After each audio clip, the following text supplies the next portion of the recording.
엄청 오래된 인연입니다. 어디다 자랑하고 다닐 만한 이야기는 아니지만 저한테는 또 소중히 간직하고 싶은 아름다운 추억이다 보니 대나무 숲에다 임금님 귀는 당나귀귀라고 외치는 심정으로 이렇게 여러분들께 제 이야기를 들려드리려고 합니다. 어머니가 결혼을 하면서 고향을 떠나 아버지를 따라 살게 되었습니다. 그래도 저희 어머니가 대학 물먹은 사람이라서 맞벌이 부부 생활을 했지요. 타지에서 아는 사람 하나 없이 아버지 하나만 보고 따라왔는데 어머니는 어머니 나름대로 외롭고 힘든 시간을 보냈나 봅니다. 그러다가 회사에서 친구를 한 명 사귀게 되었대요. 나이 차이는 조금 나는 편이기는 했지만 어머니한테는 그 주변 지역에서 말 터놓고 지낼 유일한 사람이었기 때문에 친하게 지내게 되었답니다. 어머니를 언니 하면서 잘 따르기도 했고 다행히 둘이서 죽도 잘 맞아서 둘이서 매번 같이 놀러 다니고 그랬답니다. 그 인연이 이어져서 저희 어머니가 제가 태어나고 나서 직장을 관두면서도 두 사람은 계속해서 인연을 이어왔다고 하더라고요. 저희 집에 자주 놀러와서 지냈던지라 그리고 저 볼 때마다 이뻐해주고 용돈도 주고 했던 분이시라서 제가 이모라고 부르면서 잘 따르기도 했습니다. 그 지역에서 꽤 오래 살았기 때문에 사실상 가족 다음으로 많이 만나던 사람이 이 이모였습니다. 그런데 어린 마음에 그랬나 저한테 잘해주기도 하고 그때의 기억은 흐릿하지만 웃는 게 참 예쁜 사람이었던 걸로 기억해요. 키도 작았고 동안에다가 얼굴도 작은 여리여리하던 스타일이라서 어느 정도 제가 크고 나서는 오히려 제가 덩치가 더 크게 되더라고요. 제가 서울에 있는 대학교에 합격하면서 저희 아버지도 은퇴를 하시게 되었고 그렇게 저희는 온 가족이 삶의 터전을 서울로 옮겨가게 되었습니다. 서로 한국 땅 안에 있는데 못 만날 게 어딨냐며 어머니와 이모는 아쉬워하기도 했습니다. 하지만 무엇보다 제가 더 이상 엄마의 친구이자 이모라고 따르던 하지만 속으로는 내심 여자로서 좋아하고 있던 그녀와 떨어지게 되니 그 부분이 가장 아쉬웠습니다. 그녀 또한 제 손을 잡으면서 건강하게 잘 지내라면서 눈물까지 흘려줬는데 그날 그때의 얼굴이 아직도 기억에 선명하게 남아있습니다. 그 영향을 받아서 저는 지금도 솔직히 미시 혹은 연상 취향이 굳어지게 되었습니다. 그런데 연상이라는 게 사실 나이차가 한두 살 많은 연상을 말하는 게 아니기 때문에 젊을 때 연애를 하면서는 또래의 여자들과 연애를 하기는 했지만 무언가 저를 채우지 못하는 것이 있었지요.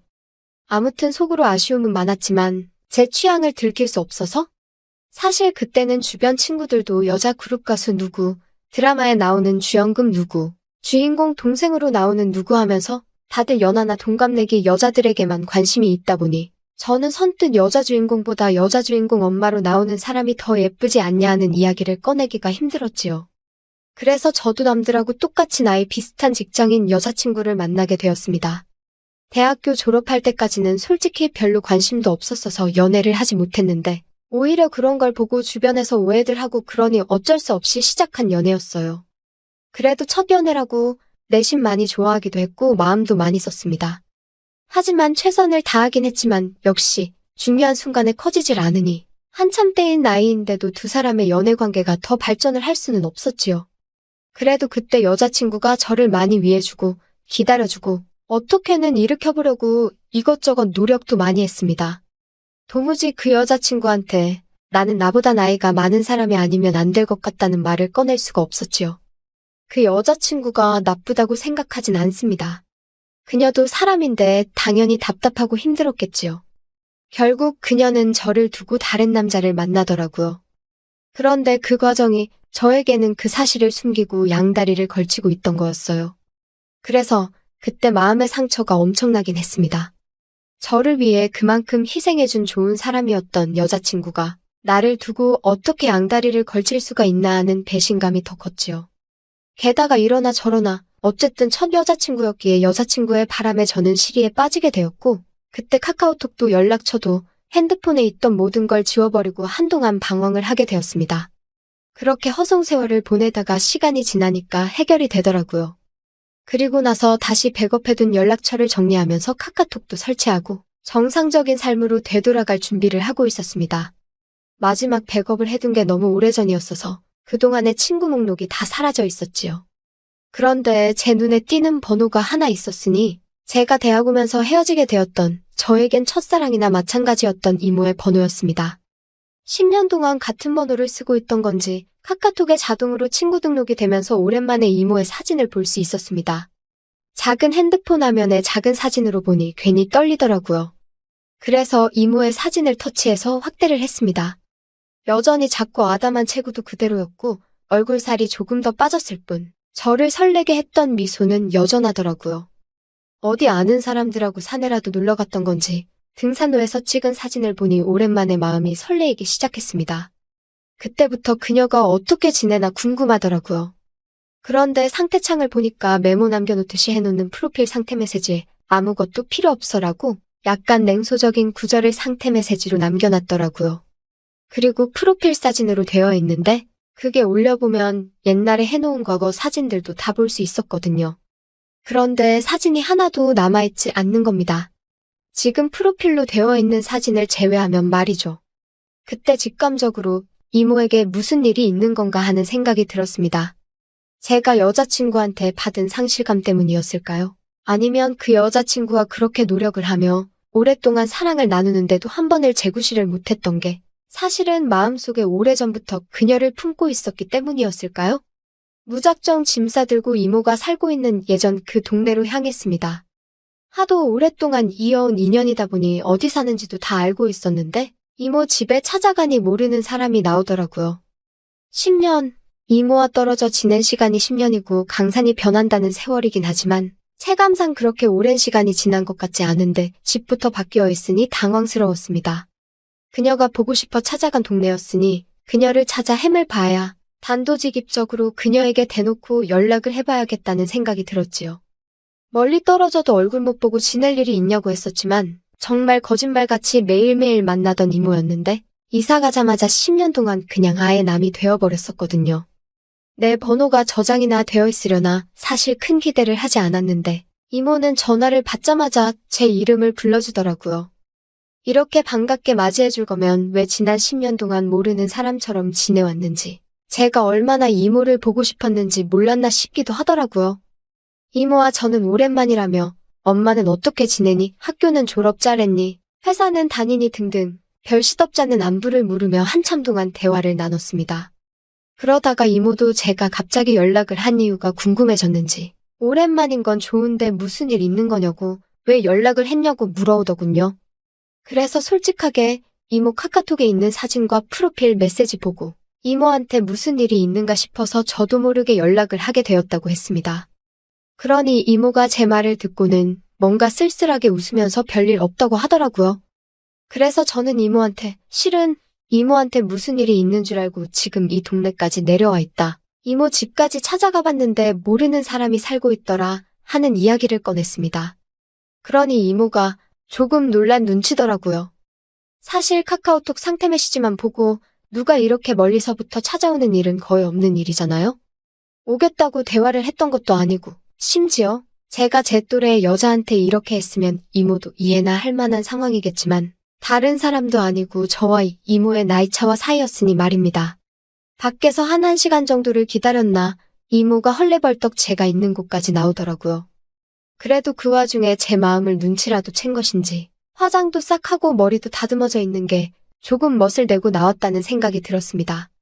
예전에도 이모의 아름다움이 참 좋긴 했는데 사실 회사 출퇴근할 때 하는 정도의 꾸민 모습만 봤지 진짜로 이렇게 마치 애인을 만나듯 꾸미고 나온 이모의 모습은 제 생각보다 훨씬 더 아름다워 보였습니다. 10년의 세월이 무색하게 저를 설레게 만들던 그 여자가 내 눈앞에 있으니 묘한 고향감에 휩싸이기 시작했습니다. 심지어 예전에는 항상 어머니와 함께 셋이서 그녀를 만났는데 이번엔 남자 대 여자로 단둘이서 만나고 있으니 그 기분은 이루 말할 게 없었지요. 직접 만나니 이모가 아무 일 없이 잘 지내고 있다던 말과는 다르게 이모의 현재 상황을 말해주더라고요. 사실 저희 가족이 서울로 가기 전부터 남편과 불화가 생기기 시작했고 10년이 지난 지금에서야 결국 이혼을 하게 되었다는 겁니다. 그런데 그 과정에서 자식들이고 뭐고 다 대가리 크고 나니까 자기가 회사 다니며 힘들게 키워준 것도 모르고 돈 많은 아버지 따라갔다고 자기는 이제 완전 혼자가 된 거나 마찬가지라며 힘들어 하더라고요. 이모가 힘들다고 하는 말에 저도 사실은 이러하다며 현재 제 상황을 설명했습니다.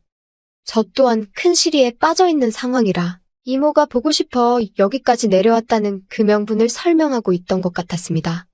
그런데 이모는 눈이 휘둥그레지면서 그런 일이 있었는데 왜 여기를 내려온 거냐고 묻더라고요. 그래서 이모에게 커피 말고 같이 술이나 한잔 하자고, 같이 술 마셔주면 다 이야기를 해주겠다고 말했습니다. 그러니 이모가 눈빛이 조금 바뀌기 시작하면서 일단 저에게 알겠다는 말을 하고, 어렸을 때도 자주 가던 동네 경양식점 같은 호프집으로 저를 데리고 갔어요.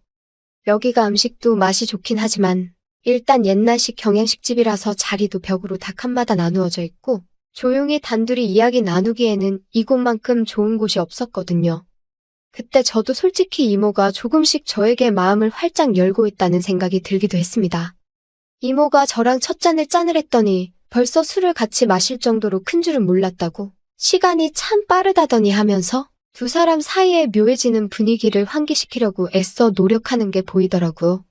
술을 한두 잔 나누다가 저도 이모에게 제가 여자친구와 헤어졌던 이야기를 하면서 사실 여자친구 앞에서 내가 고개 숙인 남자일 수밖에 없던 이유와 노력을 해도 잘 해결되지 않았던 사실까지 낱낱이 말했습니다.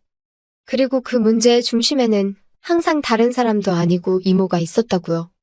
이모도 이모 나름대로 그 나이 때는 별거 아닌 거라고 대충 고민 상담을 해주려고 했던 것 같은데 몸쪽 꽉 찬 돌직구를 날려버리니 정신을 못 차리고 제 말에 얼어붙어서 아무 말도 잇지 못하더라고요. 그래서 한 번 더 이모에게 돌직구를 날렸습니다. 사실 이제는 모르겠다. 내가 재구실을 못하는 건지 아니면 정말 이모 때문에 그런 건지 한번 알아보고 싶다고요. 이게 해결이 되면 저도 앞으로 저한테 문제가 있는 게 아니라 억눌렸던 제 마음과 심리적인 요인을 알 수 있으니 저한테도 도움이 되지 않겠냐. 이모에 대한 걱정도 많았지만 나도 내 마음을 확실하게 정리를 하고 싶어서 찾아온 거다 하고 단도직입적으로 다른 게 아니고 이모를 원한다는 말을 건넸습니다. 이모는 무슨 말을 그렇게 하냐며 손사래를 치기는 했지만 거절을 하지도 않았고 자리를 떠나지도 않았습니다. 역시는 역시인가 술 앞에 장사가 없다더니 결국 이모도 이모 스스로가 맨정신으로는 할 수 없겠다는 결론에 도달을 한 건지 나름 이건 우리가 암묵적인 동의를 하긴 했지만 실수나 마찬가지인 거야 라고 대의명분을 만들려던 상황이었지요. 이모는 가족들과 떨어져 나와 혼자 지내고 있으니 집에 혼자서 지내고 있었어요. 집까지 데려다 달라는 이모의 말이 시간이 늦었으니까 자고 가라는 말이 앞으로 일어날 일에 대해서 의심을 넘어 확신이 되어가고 있는 상황이었습니다. 여자친구와 분위기도 많이 만들고 이런저런 시도는 많이 해봤지만 실제로는 단 한 번도 해본 적이 없으니 많이 긴장이 되기도 했습니다만 솔직히 걱정할 게 없었습니다. 이모가 알아서 잘 해줄 거라는 생각이 들었거든요. 여자친구와 이런저런 시도를 할 때와는 전혀 달랐습니다. 이미 이모를 부축하고 이모의 집까지 가는 동안 저는 이미 준비가 되어 있었거든요. 기세가 완전 제 두껍고 질긴 청바지를 뚫어버리고 나올 기세였으니 말입니다. 저에게 있어서는 오래된 첫사랑이자 제 어머니에게는 둘도 없는 고향 친구 같은 사람이었습니다. 그 오묘하고 복잡한 인간관계 속에서 그 중심에 내가 있다니 오히려 그게 더욱 더 저에게 힘을 불어넣어 주더군요. 게다가 저는 이미 10년이 아니라 아마 철들었을 때부터 계속 이모를 제 곁에 두고 싶어 했었으니 말입니다. 다음 날 아침이 돼서야 이모는 걱정이 되기 시작했나 봅니다.